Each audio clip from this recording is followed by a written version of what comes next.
एक साधक ने प्रश्न किया है कि भक्ति किसे कहते हैं। तो सनातन गोस्वामी ने गौरांग महाप्रभु से 4 प्रश्न किए। पहला, भक्ति किसे कहते हैं। दूसरा, भक्ति किसकी करना है। तीसरा, भक्ति किसको करना है। और चौथा, भक्ति ही क्यों करना है। लेकिन भक्त जी का तो एक ही प्रश्न है कि भक्ति किसे कहते हैं। तो भक्ति शब्द भज धातु से बना है, जिसका अर्थ है सेवा। भज सेवायाम धातु है, उससे इत्तम तत्तय होकर पाणिनीय व्याकरण के अनुसार भक्ति शब्द बनता है। और वो भक्ति 2 प्रकार की होती है। एक भज्यते, एक भज्यते अर्थात भगवदाकारम अंतःकरणम क्रियते अनया इति भक्ति। और एक भगवदाकार वृत्ति है भक्ति, भजनम भक्ति। अर्थात एक भक्ति शब्द का अर्थ है जिसके द्वारा अंतःकरण को शुद्ध किया जाए। और एक भक्ति माने सेवा। एक भजनम भक्ति भी होता है, एक भागो भक्ति भी होता है। अनेक प्रकार की व्याख्या है भक्ति शब्द की, लेकिन प्रमुख है गरुड़ पुराण में जो वेद व्यास जी ने लिखा, भजयिते सुवैधातु सेवायां परिकीर्तितः तस्मात् सेवा बुधैः प्रोक्ता भक्ति साधन भूयसी। भक्ति शब्द का अर्थ है सेवा। तो भक्ति, प्रश्न है भक्ति किसे कहते हैं। तो सेवा को। और भक्ति किसकी करनी है। तो स्वयं भगवान श्री कृष्ण की ही भक्ति करनी है। यस्य देवे परा भक्तिर् यथा देवे तथा गुरौ। जैसी भक्ति भगवान के प्रति हो वैसे ही भक्ति गुरु के प्रति हो, तब भगवत प्राप्ति होगी। आचार्यमान पुरुषो ही मेद। जो गुरु के शरण में जाकर ज्ञान प्राप्त करता है उसको ज्ञान भक्ति मिलेगी। अपने आप तो क नहीं पढ़ सकते हम, पहला अक्षर को नहीं पढ़ सकते अपने आप से। सद्गुरु वैद्य बचन विश्वासा संयम यहन विषय की आशा। रघुपति भक्ति सजीवन मूरी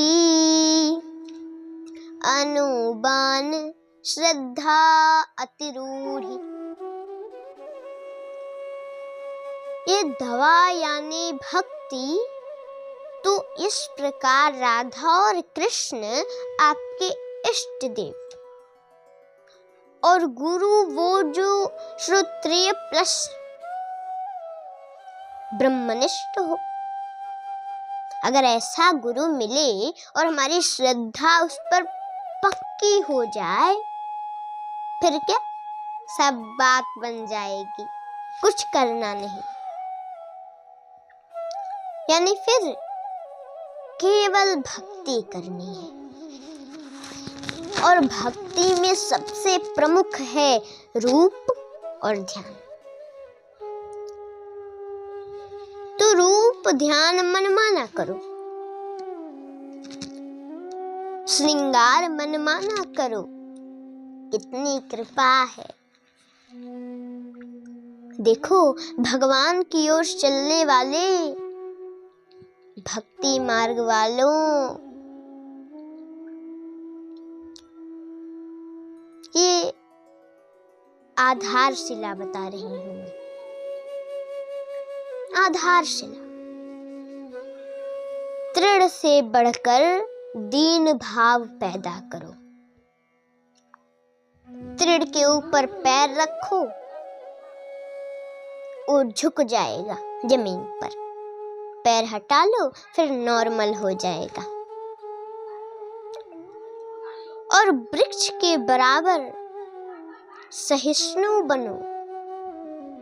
पत्थर मारा, उसका फल नीचे गिरा। अपने आप वृक्ष अपना फल नहीं खाता, वो तो केवल परोपकार करता है।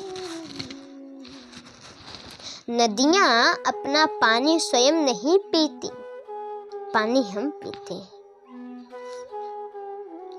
भगवान और महापुरुषों का प्रत्येक वर्ग, हर काम जीव कल्याण के लिए होता है।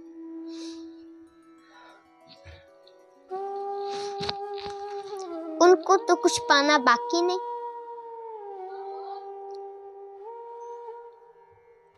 और इसलिए दीनता जो पहली चीज है, उसको बढ़ाना होगा। ये सब लोग रट लीजिए क्या कि छोटी छोटी बातों पर अहंकार करते हैं आप लोग, क्रोध करते हैं आप लोग। अरे सोचिए कि अनंत जन्मों के पाप भरे हैं अंदर। काम, क्रोध, मद, लोभ, मोह, ईर्ष्या का पिटारा है ये जीव। इससे छुटकारा पाना है, इसलिए अहंकार छोड़ करके दीनता लाएं। कथम बिना रोम हर्षम द्रवता वा चेतसा बिना। तुलसीदास जी ने गुस्से में कहा, तीन आँखिन महधूरी भरी भरी मुट्ठी में लिए। जिनके आंखों से राम के लिए आंसू न निकले, उसके आंखों में भर भर मुट्ठी धूर डालो। मगर आप लोग ऐसा न करना। और अगर कोई गुरु भगवान की बुराई करता हो तो जीभ काटिए, लेकिन आप लोग ऐसा न करना। समझ लेना है कि ये बेचारा नहीं जानता, लेकिन हमको इससे क्या मतलब। इससे संपर्क हमें नहीं करना। अपनी कमाई पर ध्यान दें। जैसे एक एक पैसा कमाता है व्यापारी और लखपति बनता है। जैसे परीक्षा के दिनों में आप लोग देखे ही होंगे, बच्चे रात रात भर जाग कर पढ़ते हैं और परीक्षा देते हैं। अभी तो हमारा ही परीक्षा चल रहा है।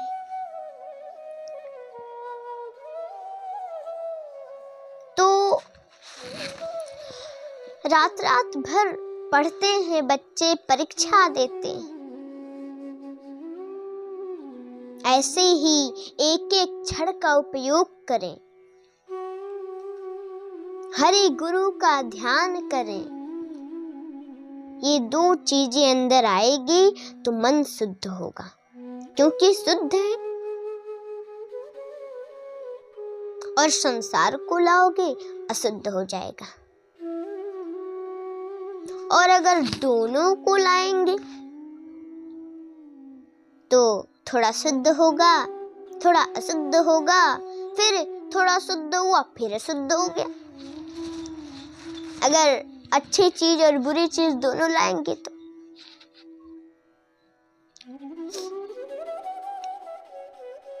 तो हम लोग ऐसे अशुद्ध शुद्ध करते करते 10 रुपया कमाए, 10 रुपया खर्च होगा। तो इसलिए रूप ध्यान पूर्वक रोकर भगवान से उनके सुख के लिए निष्काम भाव से आंसू बहाओ, जिससे कि अंतःकरण जल्दी से जल्दी शुद्ध हो जाए। अतः हमको हरि गुरु की उपासना के द्वारा अंतःकरण शुद्ध करना है। इसके आगे हरि गुरु जाने, वो अपने आप स्वरूप शक्ति देंगे। इस प्रकार साधना करके हम अपने लक्ष्य को प्राप्त करें तो कल्याण हो जाएगा सबका। और यही भक्ति है और यही चारों प्रश्न के उत्तर हैं। जय श्री राधे, जय श्री कृष्ण।